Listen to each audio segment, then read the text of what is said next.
सबसे पहले तो रेलवे बोर्ड का मैं धन्यवाद ज्ञापित करता हूँ कि आज इस अमृत भारत मिशन योजना के अंतर्गत जो 508 रेलवे स्टेशनों के पुनर्विकास का शिलान्यास कार्यक्रम चल रहा है। भारत के प्रधानमंत्री इसका शिलान्यास कार्यक्रम कर रहे हैं। इसके अंदर आपने मुझे आमंत्रित किया बतौर मुख्य अतिथि। मैं धन्यवाद दूंगा भारत सरकार का, आप सबका।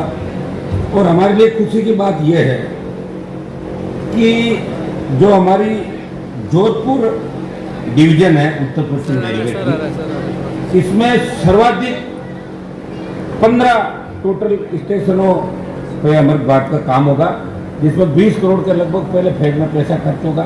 उसमें बहुत सी लंबे समय से जो मांग थी कि बुजुर्ग लोग कैसे चले जो जोधपुर में के विश्व स्तरीय सुविधाएं उपलब्ध हो। अमृत योजना के अंतर्गत रेलवे स्टेशन मुख्य प्रवेश द्वार के सर्कुलेटिंग एरिया के विकास, स्टेशन बाउंड्री वॉल, स्थानीय कला संस्कृति को शामिल करते हुए स्टेशन का सौंदर्यकरण, प्लेटफॉर्म सरफेस का अपग्रेडेशन, निर्माण के सामने के मुख्य भाग बचा था। स्टेशन में उन्नत lighting, coach guidance system, digital घड़ियाँ, यात्री दूषण प्रणाली, सोलर प्लांट, विभिन्न यात्री संबंधित और VIP लोन स्केलेटर और जो आपका ये बताया था कि फुट ओवर ब्रिज के अंदर 60 सेकेंड के अंदर लिया।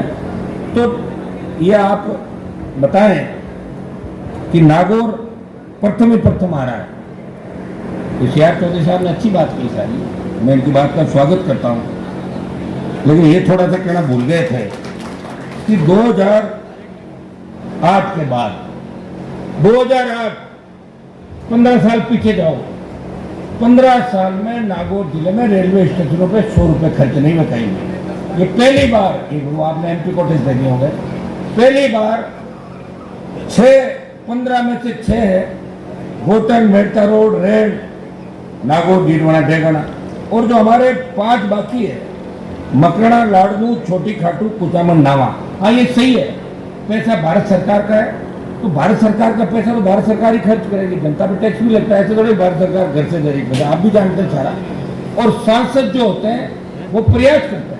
मेरे से पहले आप सांसद थे, आप मंत्री थे, आपने भी प्रयास किए, आपके प्रयास भी सबको पता है, हमने किए। जब मैं तो ये भी कहना चाहूँगा, आज जो आपने जोरदार स्पीच दिया चौधरी साहब, इससे निश्चित रूप से अगली टिकट आपको मिल सकती है। मुझे ऐसा लग रहा है कि अगली टिकट आपको मिलेगी। बड़ी मुझे लगता है कि जिस हिसाब की परफॉर्मेंस आपकी थी और मिलनी भी थी, क्योंकि हम तो एक बार तो पहले विधानसभा का चुनाव लड़ेंगे सब लोग, वो सेमीफाइनल होगा, उसके बाद देखेंगे विधान लोकसभा लड़ना कि नहीं लड़ना है। और हमारी ठीक ठाक स्थिति रहती क्यों लड़ेंगे, और नहीं रहती है राजस्थान तो आ जाएंगे हम वापस लोकसभा का, तो आना तो है ही, तय है, हम नहीं तो हमारे लोग आएंगे। ये जो नागौर के अंदर आप देखिए, पिछले 4.5 साल के अंदर 2 साल कोरोना के अंदर चले गए, उसके बावजूद कपास का बड़ा उत्पादन नागौर के अंदर हो रहा है।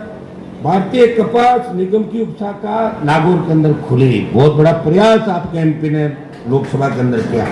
और तो देश के टॉप 10 सांसद जो सबसे ज्यादा जवान किसान के मुद्दे उठाते हैं, किसान को आवश्यकता पड़ती है तो मंत्री पद छोड़ के सड़क पे, और देश के जवान को आवश्यकता पड़ती है तो सत्ता छोड़ के सड़क पे कोई मिलता है, वो नागौर का सांसद है जो नागौर के मान और सम्मान की लड़ाई लड़ रहा है। यह आप सबके लिए गौरव होने की आवश्यकता है। वीर तेजाजी महाराज ज्यादा मोदी करेंगे तो नागौर की सीट भी नहीं चली जाएगी आपको। वीर तेजाजी महाराज जिनका नाम इस देश के अंदर, अगर देश की लोकसभा के अंदर बढ़ाया और उनके नाम के जयकारे के साथ देश के किसानों के नेतृत्व करने की बात अगर किसी ने करी, तो नागौर के सांसद ने इस बात पे बल दिया कि राजस्थान का देश का किसान वीर तेजाजी के जयकारे के साथ आगे बढ़ेगा। भाइयों, हमारे जो 10 करोड़ रुपए प्रधानमंत्री जी ने ले लिए, मैं CR साहब को कहना चाहूंगा कि पैसा भी हमारा बिना MP कोटे 10 करोड़ के कोरोना के अंदर, यदि आप पैरवी करें दिल्ली के अंदर, हमारे यहाँ जो ROB मानासर से लेकर बल्लभ चौराया, गोगलाल से लेकर आपका 6 पॉइंट ये जो रोड बना, चारों तरफ फ्लाईओवर, खींवसर का फ्लाईओवर, चाहे आपका इस नागौर से चलेंगे अपन, जिस तरह रिंग रोड बने इनके ऊपर फ्लाईओवर, गोगला फ्लाईओवर, बाटनी का फ्लाईओवर, रेण का आरोबी, खाटू का आरोबी, ये सारे काम जल्दी आपको नजर आएंगे होते हुए, और कई काम चुनाव से पहले भी हो जाएंगे। मेडिकल कॉलेज की बात जहाँ तक आई है, सही बात है कि मेडिकल कॉलेज में केंद्र का हिस्सा होता है, लेकिन पूरा केंद्र का पैसा नहीं होता, राज्य सरकार का पैसा भी होता है, और कई पैसे ऐसे होते हैं, सेंट्रल रोड फंड जो होता है वो स्टेट को दिया जाने वाला समूर्ति सूची, राज्य की सूची, केंद्र की सूचियां होती है। ये पढ़े लिखे लोग सारी इन बातों को जानते हैं। नागौर में सबसे ज्यादा 2-3 हजार करोड़ रुपए खर्च होगा सड़कों पे, पुलों पे, और पहली बार देश में 4 केंद्रीय विद्यालय अगर किसी जिले में आएंगे, वो नागौर जिला है जब गरीब का बेटा केंद्रीय विद्यालय के अंदर पढ़ेगा, वो आने वाले साल के अंदर आ जाएंगे।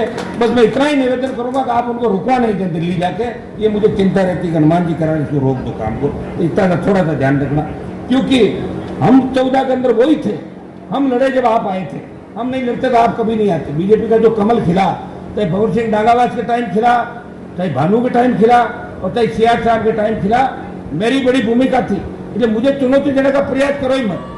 एटम बम एक की तरह हूं मैं, कुछ नहीं, नागौर की सीट और चली जाएगी मोदी मोदी करोगे तो। भाइयों,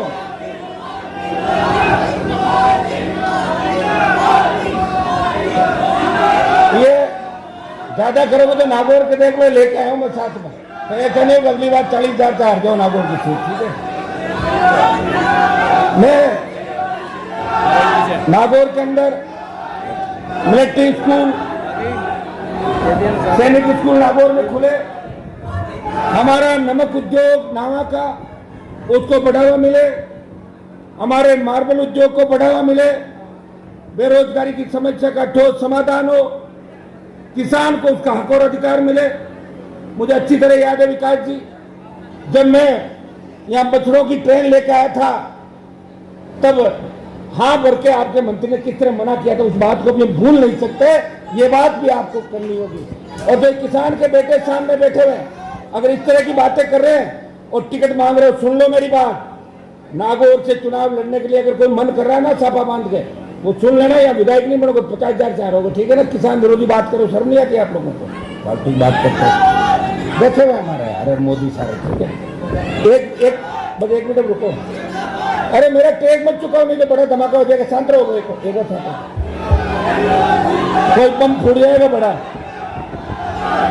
भाइयों, ये आप ये बताएं, मैं सिर्फ इसलिए आया था कि नागौर शहर के लोगों को लगे कि हनुमान बेनीवाल प्रयास कर रहा है, और हर अच्छे कार्यक्रम के अंदर हनुमान बेनीवाल उपस्थिति दर्ज करा के जो आपके साथ है। मैं कोई पॉलिटिकल माइलेज के लिए नहीं घूम रहा हूँ, पॉलिटिकल माइलेज तो मुझे मिला इस राजस्थान में, पहले व्यक्ति ने पार्टी बनाई, कहाँ मर गए थे क्या पहले 4 साल पहले, कहाँ चले गए नेता, कोई झंडा उठा के किसी का डालता, कोई झंडा किसी का लाता, कोई दुपट्टा किसी का पहनता, कोई दुपट्टा किसी का पहनता। एक व्यक्ति ने पार्टी बना के दिशा दी राजस्थान के नौजवानों को, उसी का परिणाम है। और आपको जो 25 सीट मिली थी, हाँ 2.5 लाख वोट मुझे दिए होंगे, लेकिन 30 लाख वोट आरएलपी ने भी भारतीय जनता पार्टी को दिए, और वेंटिलेटर में पड़ी बीकानेर, जोधपुर, आपकी राजसमंद, इन सारी सीटों को हनुमान बेनीवाल ने विचार प्रचारक बन के निकलवाया था। ये ज्यादा जोश में आने की आवश्यकता नहीं है। चुनाव आ रहे हैं 23 के 24 के, वहां पता लग जाएगा कि नागौर में मोदी है या दूसरे, ये भी आप लोगों को पता लगे। आप सब ने कार्यक्रम आयोजित किया, विकास जी, हमारे नागौर एमएलए साहब, पूर्व सांसद सियार साहब, भाई हबीबुर रहमान साहब, खींवसर विधायक, और सारी टीम। ये सही बात है, जो मोदी के जयकारे लगा रहे हो, मोदी में उनकी आस्था है, जो मेरी बात करें मेरे में उनकी आस्था है, वो देश के प्रधानमंत्री है। लेकिन आपको इस बात को याद रखना होगा, नागौर जिसमें कोई घोर नहीं करता था, उस नागौर को अगर देश में याद दिलाया और प्रधानमंत्री को भी नागौर की याद दिलाई, वो हनुमान बेनीवाल है, इस किसान के बेटे ने देश के प्रधानमंत्री को नागौर याद दिलाया। तो भाइयों, अब चूंकि कार्यक्रम पूरा हो रहा है और 11 बजे शायद प्रधानमंत्री जी आप आएंगे, मोदी जी, जो मोदी मोदी आप कर रहे हो, तो वो भी बता दो कि 50 लाख कोरोना में कैसे मरे थे, वो भी बता दो आप किसके यहाँ मरे थे। बहुत बहुत आपको धन्यवाद इस कार्यक्रम के लिए। जय हिंद।